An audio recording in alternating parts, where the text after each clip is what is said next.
ایک چیز حسن بھائی جو ذہن میں آتی ہے وہ یہ ہے کہ ہم جانتے ہیں، ہم یہ بات مانتے بھی ہیں، سننے میں بھی یہ بات بڑی اچھی لگتی ہے کہ جی علم کی دنیا میں اختلاف ہوا کرتا ہے، اور علم کی دنیا اختلاف کی دنیا ہوتی ہے، اور یہ سارے باتیں اچھی ہیں اور درست بھی ہیں، حقیقت ہے. لیکن اور ہم نے دیکھا ہے کہ ہمارے اکابرین میں اختلاف رہا ہے، بڑے بڑے اختلاف، یعنی امام ابو حنیفہ کے شاگرد ان سے اختلاف کر رہے ہیں، ابن حزم ایک رائے رکھتے ہیں، ابن تیمیہ دوسری رائے رکھتے ہیں، غزالی کچھ اور کہہ رہے ہیں. تو اختلافات رہتے ہیں مختلف موضوعات کے اوپر، تو یہ بات اپنی جگہ بجا ہے. مگر کیا یہ بات 2 4 6 اختلافات تک محدود نہیں ہونی چاہیے تھی؟ یعنی میں ایسا محسوس کرتا ہوں، یا لوگ ایسا محسوس کرتے ہیں کہ جب ہم غامدی صاحب کی فکر کی بات کرتے ہیں تو اس میں اختلافات کی ایک لمبی فہرست ہے جو جاری و ساری ہے، یعنی وہ درجنوں میں چلی جاتی ہے بعض اوقات. اس کی کیا وجہ ہے؟ آپ اس کو کیسے دیکھتے ہیں؟ یہ بیان کریں. دیکھیے، ہمارے جو مذہبی علماء ہیں وہ جس وقت کوئی نئی فکر سامنے آتی ہے اور اس کے جو حاصلات اور نتائج ہیں ان کو دیکھ کر جو کچھ ان کی ماضی کی روایت ہے اس سے اس کا کمپیریزن کرتے ہیں، تو یہ تاثر درست ہے کہ غامدی صاحب نے جو کچھ کہا ہے، جو ان کے فکر کے حاصلات ہیں، اس سے ایک تباہش پیدا ہوا ہے.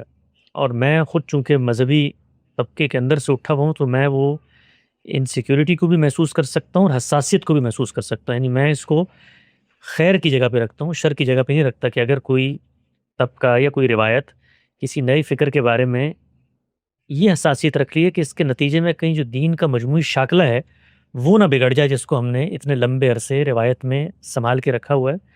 تو یہ جو خدشہ ہے یہ اپنی ذات میں بڑا محمود ہے. یعنی اس کے پیچھے جو نفسیات ہے وہ یہ ہے کہ اللہ کا دین غبار آلود نہ ہو، اس کے اندر کسی کی منمانی تشریحات داخل نہ ہو جائیں، اس کے اندر زمانے کے اثرات سے پیدا ہونے والی توجیہات کو مذہب کا نام نہ دے دیا جائے. تو ہے بڑا خوش آئند یہ رویہ، اور یہ رویہ ہمیشہ ہونا چاہیے. اور اگر یہ رویہ نہ ہو تو آپ یہ دیکھیں گے کہ دین کے نام پر جو ربط و یابس لوگ اٹھانا شروع کر دیں گے تو اس کے نتیجے میں ہمارے مذہب کی جو حرمت ہے وہ پامال ہوگی. لیکن اس میں جو دیکھنے کی چیز ہے، جو مذہبی علماء کے جن کے حساسیت پیدا ہوئی ہے وہ اس کو دیکھتے ہوئے ایک کیٹیگرائزیشن کریں اپنے ذہن میں. وہ کیٹیگرائزیشن جب وہ کر لیں گے تو اس کے نتیجے میں ان کی جو حساسیت ہے وہ صحیح جگہ پر جا کے بیٹھ جائے گی، چینلائز ہو جائے گی. وہ کیٹیگرائزیشن یہ ہے کہ دنیا میں ہمیشہ جب بھی علم کی روایت پیدا ہوتی ہے وہ اپنے کچھ مسلمات پیدا کرتی ہے. درست. تو علم کی روایت کے مسلمات جہاں پہ کمپرومائز ہوں گے وہاں پر آپ نے ایک پورا کا پورا بند ہے جو باندھ دینا ہے. یعنی وہاں پر آپ علماء سیسا پلائی ہوئی دیوار بن کے کھڑے ہوں اور اس کو روکیں. مسلمات کیا ہوتے ہیں علم کی روایت کے؟ علم کی روایت کے مسلمات یہ ہوتے ہیں کہ جو چیزیں انسانی عقل نے طے کر دی ہیں آپ ان سے آگے پیچھے نہیں جا سکتے. مثلا زبان کیا چیز ہوتی ہے؟ یہ انسانوں نے طے کر دی ہے. زبان نطق ہے، بولی جاتی ہے، لوگ سماعی طور پہ سنتے ہیں، معاشرے ان کے متوارث مفاہیم کو آگے منتقل کرتے ہیں. اس میں کوئی شخص اٹھتا ہے اور اٹھ کر ابداع پیدا کرتا ہے، جیسے کہ ہمارے بہت سارے لوگوں نے پیدا کیا. آپ پرویز صاحب کی فکر دیکھیں، انہوں نے زبان کے بارے میں جو مسلمہ قواعد تھے، عقل انسانی نے جو آگے اس کو سب کو تلپٹ کر دیا، تو وہ گمراہی کی بنیاد بن جاتی ہے. علماء پہلے مرحلے میں یہ فلٹر لگائیں اور یہ دیکھیں کہ یہ جو مسلمات علم ہے کیا اس کی خلاف ورزی ہوئی ہے غامدی صاحب کی؟ یہ پہلی چیز. دوسری چیز کیا ہے؟ خود دین نے، یہ میں نے ایک مثال دی ہے مسلمات کی کیونکہ تفصیلی گفتگو کا موضوع نہیں ہے، اس طرح دین نے کچھ حدود مقرر کر دی. مثلا دین نے یہ دائرہ بتا دیا ہے کہ یہ محکمات ہیں، یہ متشابہات ہیں، متشابہات کے در پہ نہیں ہونا. محکمات میں توحید ہے، رسالت ہے، پھر رسالت پر جب آپ ایمان کی بات کرتے ہیں اس کے لوازم ہیں، پھر اس کے بعد عبادات کا ایک پورا تصور موجود ہے، شریعت کا ایک پورا شاکلہ موجود ہے. تو انحراف کہاں ہوا ہے یہ پہلے مرحلے میں طے کرنا بہت ضروری ہے، کیونکہ جب تک آپ یہ طے نہیں کریں گے تو جو آپ کی حساسیت ہے اس کی انٹینسٹی مجھے کمیونیکیٹ نہیں ہو سکتی. آپ ایک جگہ بیٹھ کے کہیں گے کہ بھئی ایک شخص پیدا ہو گیا ہے، اس نے 50 نئی باتیں کر دی. وہ 50 نئی باتوں کا دائرہ کیا ہے؟ مسلمات علم میں ہے. تو میں آپ کو ایک ہمبل طالب علم کی حیثیت سے عرض کرتا ہوں کہ جتنا میں نے غامدی صاحب کی فکر کا جائزہ لیا وہ مسلمات روایت ہمارے یہاں 2 مفاہیم میں بولا جاتا ہے. ایک وہ کہ جو ان مسلمات کو سامنے رکھ کے نتائج حاصل کر کے فہم ڈیولپ ہو اس کو بھی روایت کہہ دیا جاتا ہے. روایت اصل میں وہ میتھڈولوجی ہے، وہ پروسیجر ہے، وہ ٹولز ہیں جن کے ذریعے سے آپ فہم دین کی راہیں کھولتے ہیں. تو ادنا مجھے شبہ نہیں ہے کہ غامدی صاحب جو فقہ و تدبر کا منہاج ہے امت کی علمی تاریخ میں بالکل اس کے اندر کھڑے ہوئے. یعنی اس میں کوئی ذرہ برابر بال برابر انحراف مجھے کوئی دکھا نہیں سکتا. ہماری جو مسلمانوں کی تاریخ ہے اس کے اندر ایک اور پیرلل منہاج ہے جو پہلے دن سے چل رہا ہے. صحیح. میرا ماننا یہ ہے کہ اس وقت جو علماء کرام ہیں وہ اس دوسرے منہاج کے اثر میں آ چکے ہیں, اور خود ان کی جو روایت تھی فقہ و تدبر کی وہ بتدریج اس دوسرے منہاج کے نہاد میں. اور دوسرا منہاج کیا تھا؟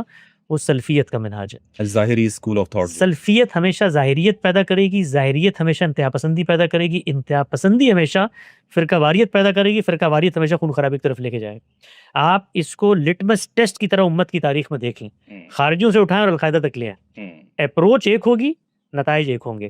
تو یہ جو سلفیت کی اپروچ تھی یہ بتدریج فقہ و تدبر کے منہاج کے اوپر آنا شروع ہو گئی. مثلا آپ یہ دیکھیے کہ یہ جتنے مسائل جن پہ ہم گفتگو کرتے ہیں, حدیث و سنت کا فرق قاندی صاحب کے بنیادی چیز میں زیر بحث آتا ہے. قرآن مجید کے اندر جو قوانین سنت الہی کے طور پہ کار فرما ہے یہ چیز زیر بحث آتی ہے. پھر فقہ اور شریعت کا فرق یہ زیر بحث آتا ہے. یہ جو بحثیں ہیں یہ امت کی معلوم تاریخ میں جو فقہ و تدبر کا منہاج ہے ان کی بحثیں ساری ہیں. آپ الرسالہ اٹھائیے امام شافعی سے, اس کو لے کر آئیے امام حنیفہ تک, ایک ہی بحث ہو رہی ہے کہ خبر واحد اور قرآن مجید کے مابین تطبیق کی کیا نوعیت ہو, یعنی قرآن و سنت کا بامی تعلق کیا ہے. آگے بڑھیں شاطبی سے لے کے شاہ ولی اللہ تک, بیچ میں ابن تیمیہ پیدا ہوتے ہیں. یہ سب لوگ کیا کر رہے ہیں؟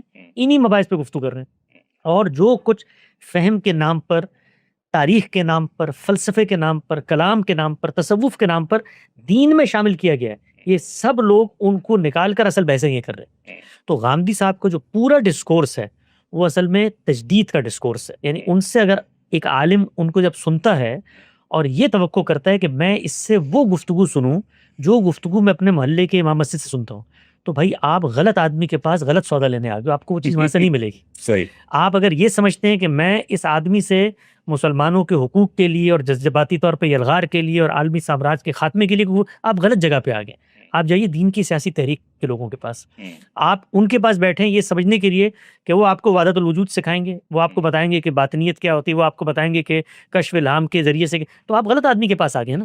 وہ آدمی بنیادی طور پہ تجدید و احیاء دین کا کام کر رہا ہے, اس آدمی کے مضامین ہیں یہ جن پر وہ گفتگو کرے گا.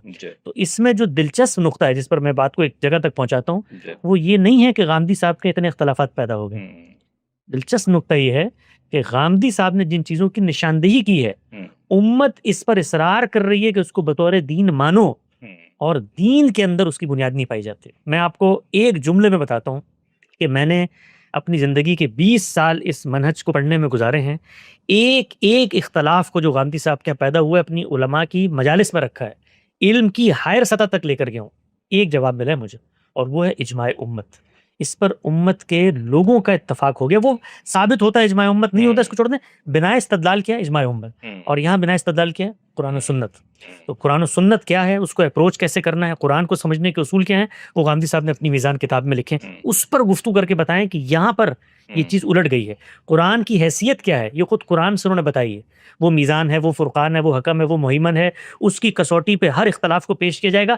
اس پہ اصولی اختلاف کرے, رجم آ کر نہ منوائیں ہم سے, ہمیں آ کر روایت نہ سنائیں کہ جی رسول اللہ نے تو مثال کے طور پہ غامدیہ کو رجم بھی کیا تھا. ہماری پرنسپل میتھوڈالوجی کو پہلے ریفیوٹ کریں, اس کے تحت قرآن مجید کے خاص کے اوپر تعمیم نہیں ہو سکتی, قرآن مجید کے عام کے اوپر تخصیص نہیں ہو سکتی, اس کی تقیید نہیں ہو سکتی, اس کا نسخ نہیں ہو سکتا, اس میں رد و بدل ترمیم و اضافہ نہیں ہو سکتی. پھر پیغمبر کو جو منصب ہے وہ قرآن نے طے کیا. تو میں یہ دیکھتا ہوں بالعموم ہمارے یہاں جو علماء کرام پیدا ہوتے ہیں جن کا عوام میں نام ہے, ان لوگوں میں جا کر لوگوں کو یہ بتاتے ہیں کہ یہ آدمی دین کی اصل روایت سے ہٹ چکا ہے.